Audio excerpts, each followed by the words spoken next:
Welcome to Full Stack Business Owner, where we are enhancing your full stack of skills to build wealth inside and outside the business. Today, we are with Maddie Williams from Platinum Financial Services. And guess what? We're going to be talking about all things full stack business owners talk about. Now, if you want to join the conversation, head over to Facebook, join the Full Stack Business Owner community, start pinging Maddie and just consistently just ping Maddie. Just ping him. Every day. He's very active in the group, I will say. You can probably do that. So if you do have bookkeeping questions, that's actually a really good idea. Just ping him. Just do what I do. Just keep going for it. Now, before we dive into some value, let's cue your infamous disclaimer, Charlie. Charlie here from Full Stack Business Owner. I need to let you know that Grant, myself, and the Full Stack Business Owner team are in no way, shape, or form qualified to give you financial advice or pick investment products. We highly encourage you seek out and engage the use of professionals when making financial decisions or comparing investment products.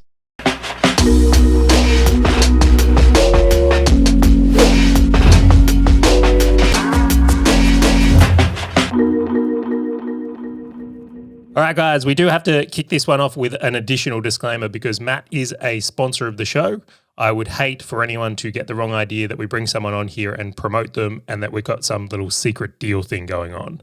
Matt absolutely is a sponsor. We endorse his services and think he's awesome at what he does. If you have a poor quality, I was going to swear, but I saved myself then. But if you have a poor quality bookkeeper, I would highly encourage you reach out because this is a very important thing to get right and nailed for your business because it's just such a critical thing to being a full stack business owner. Now, today we're talking about I know a little bit of a dense topic, I'm going to say. This is one that it could go over people's heads in a really big way. And we're going to be talking about basically setting up your financial reports and having the right kind of itemization so you can read them well. And I want to set this one up with an idea is that when people get into business and they hire a bookkeeper, what normally happens, and I'll say normally, not all cases, is that someone will get some reports from their bookkeeper and then the business owner will just take this to, oh, this is what's standard, I'm just going to roll with it. And a lot of people can end up with a very outdated reporting style or just a reporting style that's not right for them. So, I mean, again, is this bookkeeper might have a bias to a certain type of bookkeeping or things she likes to see to make her life. It's a girl in this example here. I don't know why. Could be a guy that's doing bookkeeping as well. Yeah, but if they've only done service businesses and you're a product business, they're going to set up your reporting like the service businesses and you need very different reporting in that case there. And I'll use an analogy. It's like, imagine you buy a new car and it's got a dashboard and then you just, well, this is the dashboard I got, I'm going to use it.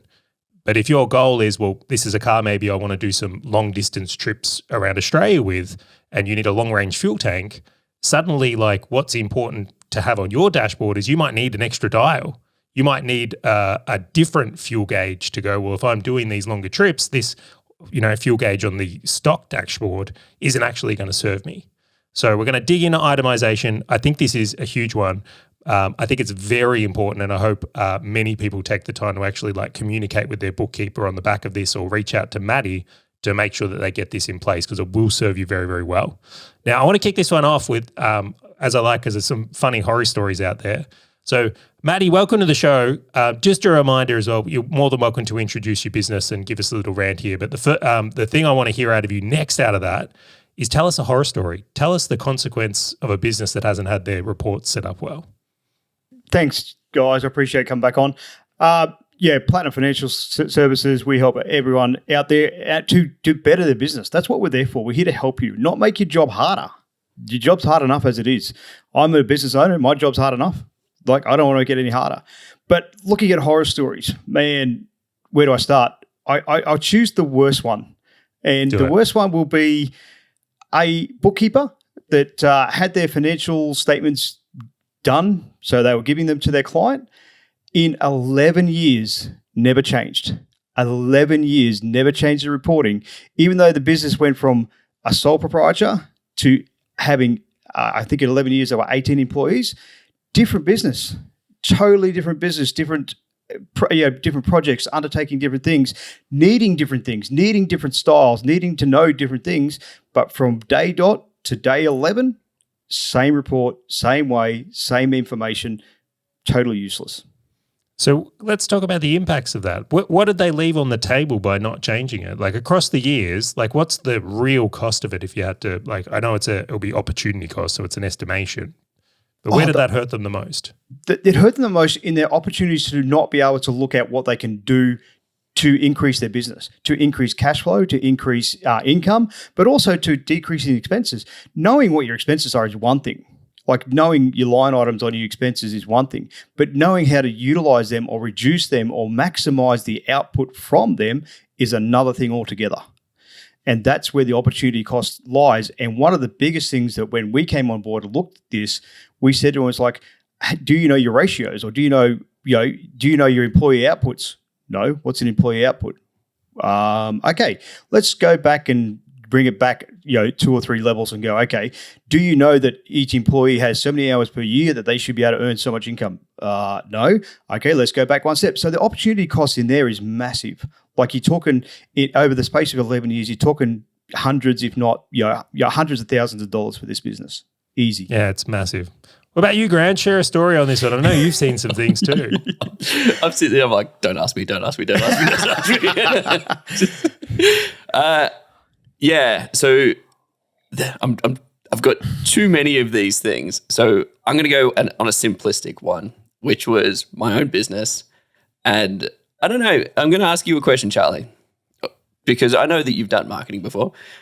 If you had a document that had all your itemized expenses and it had these 5 things on it, could you tell me what the difference was? Advertising, marketing outsource, Google Ads, paid advertising.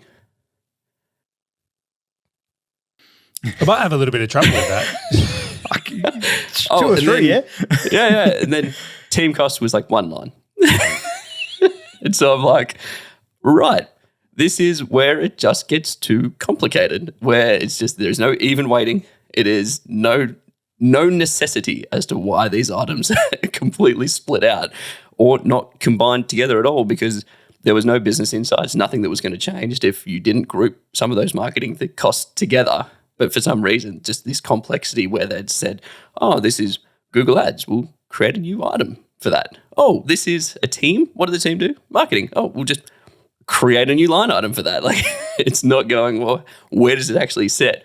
So there are more stories to the back of that. But basically the summary is stupidly over complex, where everything was itemized out to the wazoo.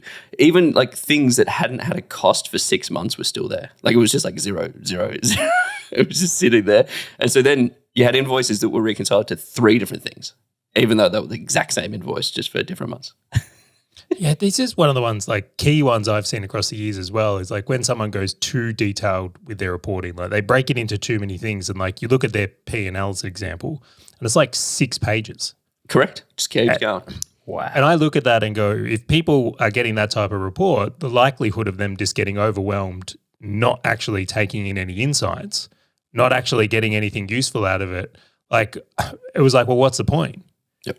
And I think that's a very real danger. So there's definitely like a category of people out there that are way too overdone and then get no insight out of it, and then overall like their business, like it compromises for it.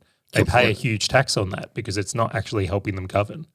I came across one, and this is a really, how can I put this? Like the opposite almost. Actually, it is the opposite, where I was working with a company who were very aggressively trying to grow. Like their goal was they wanted to grow their business, and essentially every month they were just pouring everything back into this business, like everything. But the thing that was on their reporting, which was just like 2 altogether, is they had contractors, staff, and commissions all in one category because they just saw it as people expenses. Now, as the business grew, right, you can see that, well, their sales commission is going to go up. So they're looking at this item and it's growing in that way, thinking they're keeping on top of headcount. Right? They think, well, we're hiring enough people, like it's all going there, but they weren't.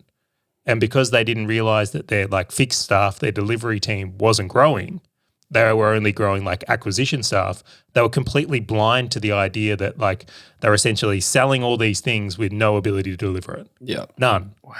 Yeah. And it's like at the scale they were running, that just meant that like we're not talking small disaster zone, we're talking like massive disaster zone. I would say this mistake cost them $1 million. I'm not even joking. And like unpack it a bit further to just understand why is because what do you think happens when you have sold all these things and then can't deliver? Backlash, refunds, like the Google reviews they got of like, this is a terrible product, their inability to deliver, they had to slow down their marketing. Well, if you're slowing down your marketing, suddenly your best sales guys can't make commissions and they're like, well, why would I want to be here? Yeah. So they lost good people across that. And it's like all because of like blind reporting. Like this is blind reporting. Now, what's interesting here is like they actually thought they were doing their reporting well. Like they thought, like we sit down and we read it, and the team's growing, but that's where like itemization done wrong has a really big impact that we look at from there. And I just think that it's the likelihood of someone listening to this podcast and then being in the category of like hasn't changed anything in 11 years to your point, or doesn't change anything, thinks reports are fixed. Well, this is what the reports should be. And if you don't have like experience seeing other people's reports, I don't think people are aware that you can actually change reports. Totally. Like there isn't a set template. If you need things for your business, you can do it. I've come across the same thing, Graham, where it's like people have got things so, as I said, just so detailed, it ruins them. There's no insight to be gained. They're not doing anything with it. And then to the point of here is this like really combined effort here that comes into it. So next thing I want to dig into in this episode is actually going like, well, how do you think about this in reports? Like, where do you actually start with it? So, Matt, if you have someone coming in and let's say they've never had reports or good reports before, like, how do you think about like unpacking this topic, because it is such an important one? The best place to start is what's your goals. If you don't know, if as a bookkeeper we don't know what our clients' goals are, we can't help them reach their goals. It's that simple. So we need to know what you're trying to do, what you're trying to achieve, and how you're trying to get there. Let's say the example, I want to save $100,000 in 12 months. Okay, cool. We break that into monthly goals, weekly goals, whatever it is, however much we're reporting. Simple as that. So we can then go, okay, you need to say, let's say it's $120,000, $12,000, $10,000 a month. So therefore, you got to save $2,500 a week. Easy. But where does that saving come from? Then we go into deeper levels like that. But to keep it simple, the simple reporting for that would be, what is our saving line? So we've got our future savings report, like as in the line on the item on the report. And if it says at the end of the month it's anything less than $10,000, you're off track. But then curiously, has any business owner ever come to you and gone like, hey, here's my goals. I want this reflected on my reports to help me keep on track? No. Wow. I'm honest, but it's our job. It's my job as a bookkeeper and as a report producer to go, you need the information to be able to set your goals or, to track your goals. That's the biggest thing. It's about tracking. I can go, hey guys, you need to take that $2,500 a month and it has to be $177 a day. So I can give you a report every day to save you $177 or whatever it is. It's like that's, but quick maths. It's good. Yeah, it was not very good maths. That was awesome. But, I can do that on a daily basis and give you a snapshot every day and go, here it is. But that's not going to help you. And then depending on your business, well, my business is fluctuating. Like, my December and January are pathetic. Like we have no cash. So I've got to make sure they've got cash in the bank. So we have no income. So therefore it's okay. Can you explain that, Matt? Can you go deeper on that? Because I think this is another one that catches people. And I'll use an example here. So no, use your own business as an example. Explain, because I know it a little bit, but the audience won't. Yeah. So my business is auditing. So I'm an auditor by trade. Been doing it for 20 years. Love what I do. I'm crazy, I know, but that's right. That's why I do what I do. But like I know that in December and January, I'm going to have probably less than 3% of my total income for the year in that period. So it's about 2.8%. So, and I still have exact same expenses every month. Fixed costs don't change every month. My wages don't change every month. So therefore I know that by the 30th of November, I've got to have X amount in the bank to cover my costs till the end of February. And so if I'm then taking back to reporting, if I'm trying to save that, I've got to add that on top. So I've got to make sure that I've got, my X amount plus $30,000 to save my $10,000 a month. Now, if I don't know that, if my report doesn't tell me that I've got it there, well, then what's the use of having a report? Yeah, so seasonality is a great one there. Grant, Yeah. jump in. I know you Yeah, want that to was. on this one. I'm sitting there. I'm like, oh my gosh, there's so much curse knowledge here. Because I love this point because it's a second point that people might not understand on this concept of goals, right? Which is the seasonality. And there are two things that I'm going to try and simplify this: seasonality on expenses and seasonality on income. Right now, if you're an e-commerce store, your income is going to be loaded up towards Christmas. Or if you're a store doing Valentine's Day cards, well, your February is going to be packed. I Right? would love to see a florist's books for totally. Valentine's Day. I have seen a florist books, by the way, Charlie. Yes. But you've got another layer in that though, right? Because it's like if your income's coming here, don't you have to buy the stock? Dude, exactly. So I actually know florists, and the cash that they save over 3 months leading up to a Valentine's Day is ridiculous. You're talking huge amounts of money transacted the morning of Valentine's Day, and just the amount of vans, the amount of everything that comes in. But you got to plan for that months in advance, right? Because that's a huge revenue hit. But in addition to that, from the expenses side, that's income, and you can think of heaps, right? You've got Black Fridays for e-commerce stores. You probably have financial years for software businesses or SaaSes where people are trying to get their annual income in.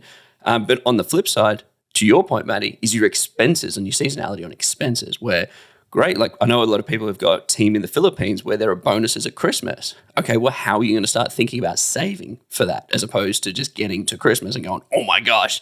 And so I love the idea of you've got goals of what your outcomes are going, which is business and personal. And you've also got this kind of seasonality, I guess, is what we'll talk about it with incomes and expenses that you also need to communicate with your bookkeeper. Well, and your bookkeeper will probably be able to see it through your last 12, 24, 36 months of reporting and go, hey, did you know you should probably start saving now for Christmas? It's so underutilized, right? But even the point we've just made here is how is it possible that one set of books and itemization could work across these different things? How? It just can't. And it's not being aware of that and not having a good relationship with your bookkeeper to extract that to your needs is just ridiculous. Are there any other considerations, Matty, you would take into this? The other consideration, you got to look at is cash flow. I know, reporting is all that stuff, but it comes back to cash flow. Like you're saying with the florist, you're going to get this massive influx of, cash in February. You've actually got to make it last till next January to then buy all the stuff again. So you got to look at, do you put some aside? Do you put some in other places? But you got to also take into consideration your growth. If you're growing, if you're a growing business, you're going to have different goals and different outcomes, to compare to if you want to just save. So if you're just saving, we're saving $120,000 a year, $10,000 a month. Oh, but I want to add 3 employees. Well, then that's another complexity to it. So therefore, it's another area you with the bookkeeper and the client, they need to know what you want to do. They need to know where you want to get to. The old saying, if you aim for nothing, you'll hit it every time. Yeah. If you aim for something, then you've got to. You don't know if you hit it unless you're reporting on it. I wonder how many business owners just don't have an awareness to you've got to have really good goals. So not running a business with what you're actually trying to achieve, not aware of this, and then we wonder why so many businesses end up in trouble, whether it's with cash or whatever it is that comes from that. I think from what I've seen, a lot of business owners know what they want. They just don't. They're afraid to articulate it. Communicate. Yeah, to particularly to bookkeepers or accountants or even financial advisors, because they're worried they won't get there. Yeah. And that's their biggest fear is what if I don't reach it? Well, if you shoot for the moon and you hit the stars, man, that's pretty good. It's better than hitting the ocean, isn't it? But I think it also comes back to, and this has been my experience back when I started, there's this layer of pride, right, where I did not really want to look at my financial statements and I did not want to communicate across to my bookkeeper or my accountant what I was trying to do. Or look in the bank account, right? Or look in the bank account. Because it was a pride thing, especially in my first 6 months when I'm hustling, I'm not pulling in the profit I want. I'm not proud of the business that I have today because of what it's producing. And it's just this pride. But in actual fact, it wasn't very long until I turned and I said, no, these are the people that are here to help me achieve these things. These are the people who have got scars on their back, have seen so many different businesses go through this, where they go, have you noticed this? This doesn't look right. Have you been aware of this? This is what other people do. And it's almost like bringing that wealth team that we always talk about, Charlie, together and sucking up the pride. Like, I'm sure, Maddie, you've seen a lot of businesses that are operating month by month that aren't making profit or aren't producing the goal that a business owner was looking for. And it's fine. Like, we all go through that. Who cares, right? It's more about having the conversations. Yeah, you've got to talk. Like, you've got to say, hey, look, and taking it back to your analogy, Charlie, on the car. Like, a lot of people don't realize that the dashboard is there. If you go down to and across to, there's more information. There's so much more information in that dashboard. You just got to know how to use it and where to find it. There's so much more there to be able to use, and it's the same with a bookkeeper. We know numbers. Like, I estimate over 500,000 balance sheets in the last 20-something years.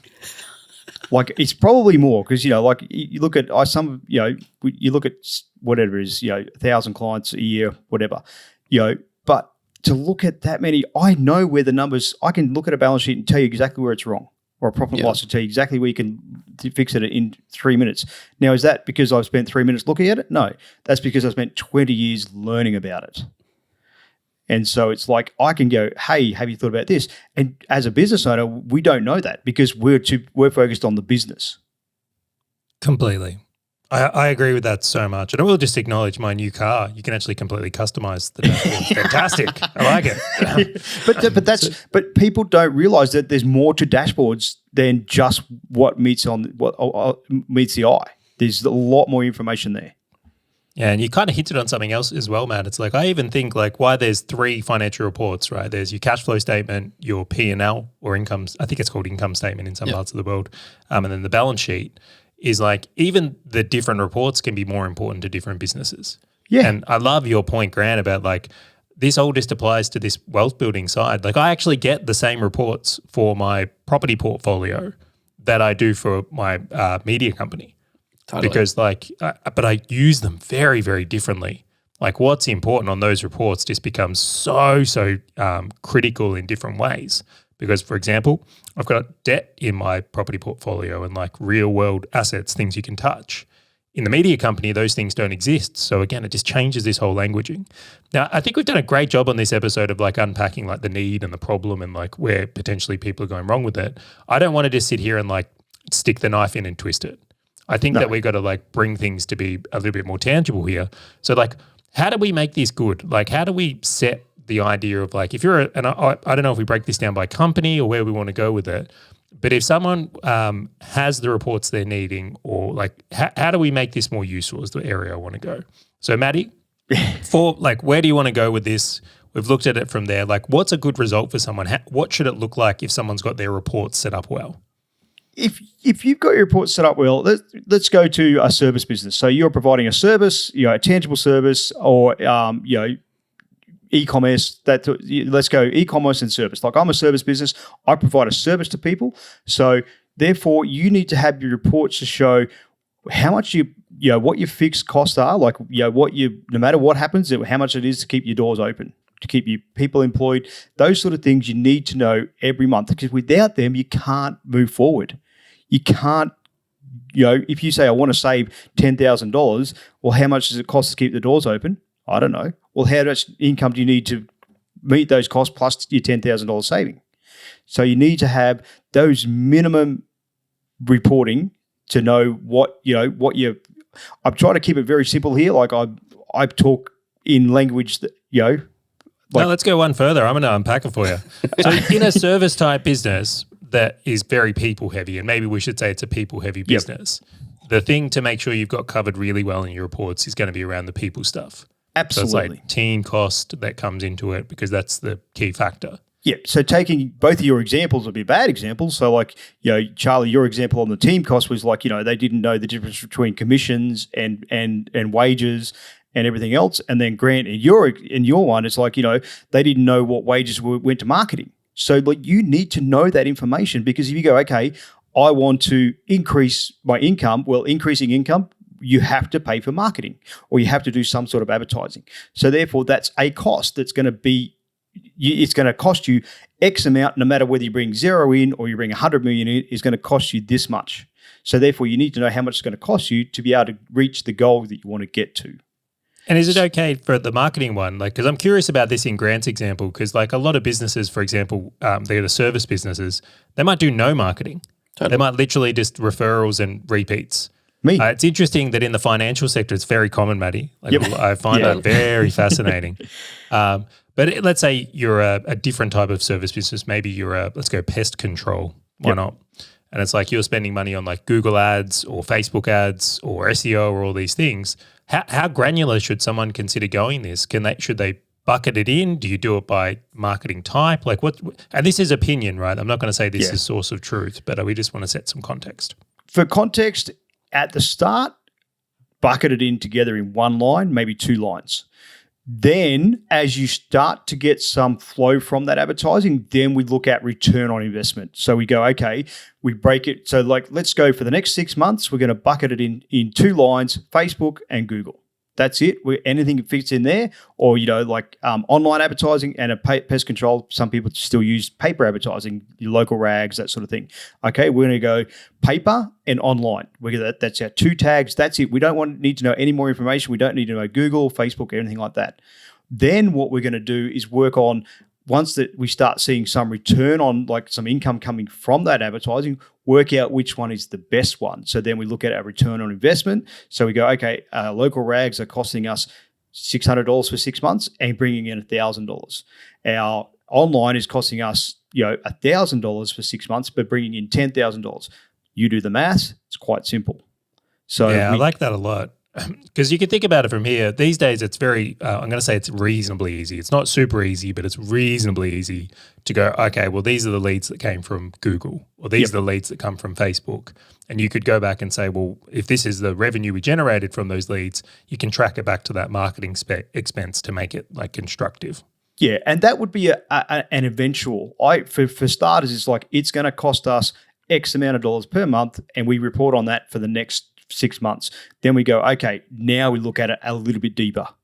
Can I go pointy question? What's the qualifier on this? Is like, if this is like it's $100,000 a year business, is this like they don't need it? Like, when does this stage change? Like, when does someone, is it like first $100,000, just bucket it, you're 500 plus or whatever it is, or wherever you cross 100, that's where categorization becomes important. I think you got to look at the size of the business and percentage wise. So if you're a $100,000 business and you're spending $15,000 on advertising, 15% is a reasonable amount. Like, I'm not a marketer. I have never marketed. I don't know. But my budget for this year, I'm actually going out and marketing and advertising. My budget for this year is 15% of my income. But that should bring me 30% growth. That's my target. But my target is a long target. I'm a very different business.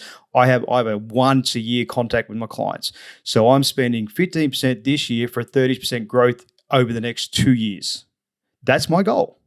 Do you know what? This is something, I'm going to jump in on this. This is what's interesting about working with a good bookkeeper or someone with the auditing experience you have, Matt, is like you might be able to get hints from your bookkeeper. Like, how do businesses similar like mine, like what are their ratios? How much are they spending on marketing?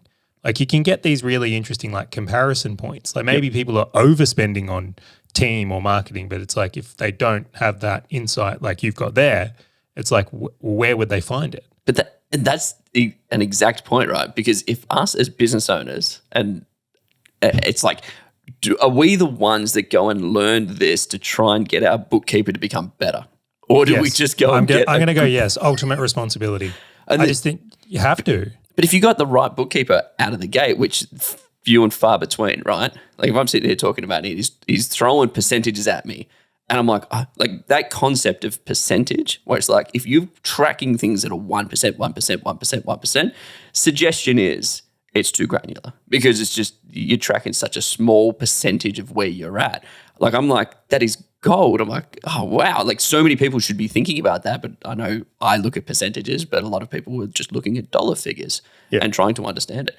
But the interesting thing that I want to continue sort of burrowing in on this one, Matt, is one thing that I'm acutely aware of, and I've spoken to quite a few business owners who were not, where they believe that you set up the automation and it's like a set and forget, where I understand that you can balloon it out and compress it down and balloon it out. So if my priority is, to your point, Matt, growth, great. I can go and itemize that out to like 3, 4, 5 different things depending on my spend.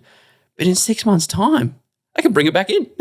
Like I can merge them back in and go, great. Well, next thing I'm doing is optimizing for profitability. Let's go and balloon out the resources or the staffing. And guess what? 6 months later, I can pull it back in, right? Like that's what that is people are there for. literally what I do. I kid you not. That and you're privy to this, but I want to share it with the audience as well because I think it's an important thing. When I've been in business growth times, I've had my reports set up to focus on like growing the business. Yep. When I've been in wealth building times where I'm taking money out of my business and building the portfolio, I've very much changed the reports to be like, well, how much am I able to contribute to that? Because I know that's the key. Like I really do. And Matty, just an idea, I just thought while we're here, it'd be so awesome if like someone like came in with a service business and like they had 3 examples of the reports. Like here's what you could potentially get if you were focused on this or focused on this. Maybe we'll make you set this up. Already done. Love it. Already done, mate. Already done. So I actually have a report so you can work on that. But going back to yours, Grant, is quarterly is a good 90-day cycles is a good way to look at that. So that was my next question, which like how often should I be like expanding and compressing and reviewing this? Like honestly, you should be getting monthly reporting minimum. That's your minimum. Like you shouldn't be fortnightly is okay, but it's probably a little bit too much. But particularly with advertising, if we just go down the advertising path and you're looking for growth, 90-day cycles is your best to go because we can start looking at what are the progress of that. Like, we can set some goals and say, hey, like you go back to return on investment. Or, I'm spending $900 this quarter. I expect that growth for that quarter to be at least, double that. So I want to see $1,800 so we can compare the quarter to quarter. Then you do the next quarter and we compare that quarter to quarter, and then we compare the 6 months to the 6 months. And then you have a conversation, say, do we need to keep going that way or can we change it? Can we look at something different? No, let's keep looking at that and keep reporting on that. But 90-day cycles is a business cycle. People don't look at, realistically now we are 90 days or less than 90 days, just a bit over 90 days from Christmas. People are already thinking about next year.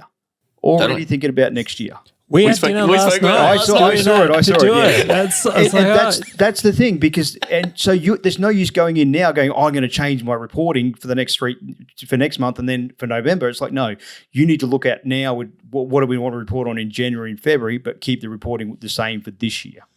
Now, just as a side note, Matty, you routinely rubbed in the good weather that Queensland has to offer as like why you would want to live in Queensland. But I bet there's some appeal to being at that dinner, right? Yeah, maybe totally. Melbourne's got some. I was jealous. I'm not going to lie. It's like, where was my invite? But I wouldn't have gone anyway. So let's get the realestate.com listing up because I'm calling it now. I'm making the call. Melburnians unite. If you're in Melbourne and you want to start being able to come to the dinners that Grant and I are having to have these types of conversations, like maybe Melbourne's got some appeal. Yep. But I want to hit on something else there is like, I didn't consider timing when I prepped for this episode, but it's like, let's say you're a business and like, I'm going to use a gym as the example, right?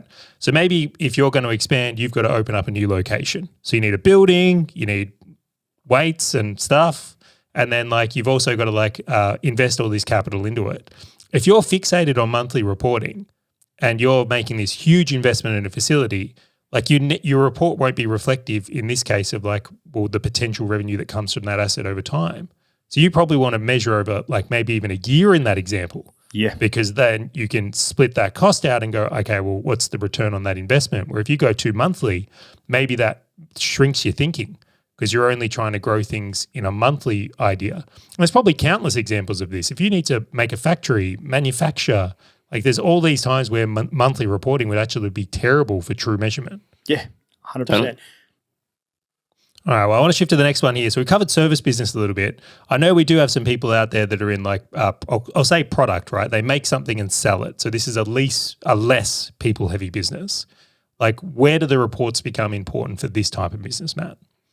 Your reports for this type of business then become your fixed costs are your fixed costs. You know what they are. But then you have to know what your variable costs are. So let's say I'll use everyone uses a widget. The widget cost is $3 to make, $7 to sell, nice profit, etc. But if that's $3 and we're looking at cost of living is going up, interest rates going up, your variable costs then become very, very important because if you're then going from making $3, so your fixed costs are $2, your variable cost is $1, so it's $3 to make. Well, if all of a sudden your variable costs are $3, you don't know what they are, and you produce $10,000 a year at $1, great. that's $10,000. But if all of a sudden it's like we want to produce $10,000 in a year and it's $3, well, hang on, that's a lot of extra cash we have to find to fork out, and our profit margins are gone if we're not upping our sale price. So therefore, let's just use an example of that. Let's say someone does make a widget, and the factory this widget's in, suddenly power prices have gone up. Yep. And then they're not aware of that. They could get some like serious margin compression and maybe not necessarily adjust their prices reflectively. Yeah, if you're not adjusting that price, so your reporting would have to be monthly at most, because the prices are changing that regular. Both in interest rates, electricity prices, wage increases at the moment is a big one for Coles and Woolies, those places, like the minimum wages are going up. All those sort of places, like you have to be adjusting, and you have to be adjusting on a regular basis. You might have 5 or 6 price increases this next 12 months just to get the same amount of money in. And if you don't keep on top of that, you lose money. One of the other sides that, like in software and also manufacturing, because it's very similar. I'll talk about manufacturing. A friend of mine's got a very successful performance parts car sort of business, and they just manufacture like exhaust and stuff like that. The fascinating thing when I've sat down and walked through his books many years ago was how much he had to budget in order to do an order. So he would buy stock that would last 3 months, give or take, and now it probably is a lot quicker than that. So he will need to go and save up a whole heap of money, put this one lump sum of cash, like once a quarter in manufacturing thousands of products, then try and forecast when he's going to receive them and try and forecast when he's going to sell them, right? And so on his books, if to your point previously, Charlie, if he was going month by month, dude, that's going to look terrible because his profit margins are great for 2 months, and then the third month it's tanked. But in addition to that, the second thing that I found very fascinating was how he manages accounts receivable and accounts payable. So like when he goes and pushes into like a retail store, like how he has to go and follow up and do all these things for payments, but also the 90-day terms or whatever he's got on the manufacturing and how he can pay that down. Like there's a lot. Can I just say one thing quickly? Do it. To all the internet marketers out there that bitch and moan, like these are all the things you don't have to deal with, right? It's like you sell invisible shit that can scale on the internet and not have to deal with, like, is it supply chains, logistics, manufacturing? It's like, wow, is this thing starting to get complex? I don't want to hear it. If you But this is the point. It's like, imagine trying to take the same approach to a services business and applying it to like manufacturing. It does not even compute. And Manny, I'm sure you've got some more examples of how it doesn't even like relate and what other examples of what an excellent product business could look like. Do you know, God, one more thing. Is this not very timely on the idea of how many builders are going broke? Totally. Like if yes. you've seen the news, it's like exactly. So Matty, we'll come back to you on this one. Like if you were a builder, right? And we've seen you are literally, you can go on go to the AFR, go to YouTube. Like there is a list being formed of the amount of builders that have gone broke in the last 24 months because of costing has got out of hand. If you're a builder type business or manufacturing type business, what becomes important then? The cash flow is important. Like your timing of your cash in and out is the utmost importance. Everything you see around the building stuff at the moment is like, we paid $80,000 and we've had nothing done for 6 months. Well, they paid that $80,000 to cover something that was 6 months ago, literally. That's because their timing has been stupid. And that's the only word I can use, and I do apologize if that offends anyone. But in that building industry, it is just crazy timing. You have to get that timing perfect. And with we all know what the reasons are for that timing, Ukraine war, all that sort of stuff. Another area that I've seen, and this is on a supply chain side of things, is from China when the boats weren't being, everything was being held up on the boats. Well, you guaranteed to your client you're going to have it in the next 6 weeks. Or it takes 18 weeks to get to the shore, and then it takes another 3 weeks to get off the boat. That's the boat sitting outside the port for 3 weeks. It comes down to timing, and that's where you've got to make sure that you have that timing correct. And if you're not measuring that, if you're not on top of that, and if you're not on top of, like for the builders, some of these builders would have known 12 months ago that they're going to have problems. But they did nothing about it. They stuck their head in the sand. They didn't look at their bank account. They just went. Do you think they knew though? That was my question. Like, do you think Totally. they actually knew? I can't sit here and say that any builder, and I've known a few. My father was a builder. I know many of them, and I would say there's a blissful ignorance. Totally. In any of it. I would concur. I would concur, but that's what I'm here for. You guys have got to talk to me. You've got to go, hey, what's happening? Why is it happening? Like, I look at my business now and go, like my biggest fear, and like I don't have a fear of it, is trading insolvent. Is like, I don't want to trade insolvent. So it's like I would rather shut down an arm of the business or reduce something to make sure that I don't go into that situation where I've got to fold the business. But it goes back to my business is my bank account. No. That's the bottom line. I wonder how many of these builders that have gone broke had a nice Mercedes in the driveway. I'm very curious about that. Yeah. But do you know what's interesting here? The two answers you've given for, let's say, the manufacturing company or the product company weren't the ones I expected. I really didn't, but I actually appreciate the insight because the whole the variable cost thing on the product business is I actually thought it was going to be the cost of the widget to make. I didn't think it was going to be that you got to watch your variables very closely there for margin compression. And then on the builder, right, I would have thought you've said cash flow is the main priority there, but I would have thought very much that the growth of the business becomes very important because they play such big games with debt. So if they grow too quickly, essentially they create their own house of cards where they're Ponziing money from one project into the next. But I think your answer is much better because cash flow becomes critical in those types of business when they can get it back. Yeah, for the builder, particularly if a lot of, and the building industry I think will change. That's just my personal opinion over the next 12, 3 to 5 years. There'll be a lot less contracting work. Because we've seen so many contractors not being paid because builders are contracting out. But you can be a builder, a solo builder, doing your own work, go and build 2 houses a year and still make a great amount of money. It's when you then go, I want to do 5 houses in a year and not 2, and I only want to put on one more person. Well, that doesn't compute. You can do it, but that's when you run the risk. And it comes down to costs. You have to know your costs at the end of the day to be able to make money or to be able to ensure that you don't lose money. And that's the biggest thing. Reporting I will will tell say, you that. if they make changes to stamp duty, right, and they also clean up the trade a little bit, I'm getting out of services. I'm going into flipping houses. I'm literally going to be, I'm going there. I wanted it on the podcast that I see that opportunity with all these people getting wiped out. And to your point, change is coming. And if that stamp duty thing changes, I think there's going to be a big opportunity for the small builder. The guy that does a couple of projects he can flip a year is going to be huge in Australia. Yes, absolutely. Or boomerhouse.com. It's all the boomers that are retiring, setting up the I maybe have that debate. I'm not saying it. But setting up homes for the aging boomer who needs handles and showers and all those things. I think there's a niche there as well. For all you boomers out there, just email Charlie, reply back to the newsletter. And just say, I know no boomers listen to this show, so it's fine. Millennials are laughing their asses off right now.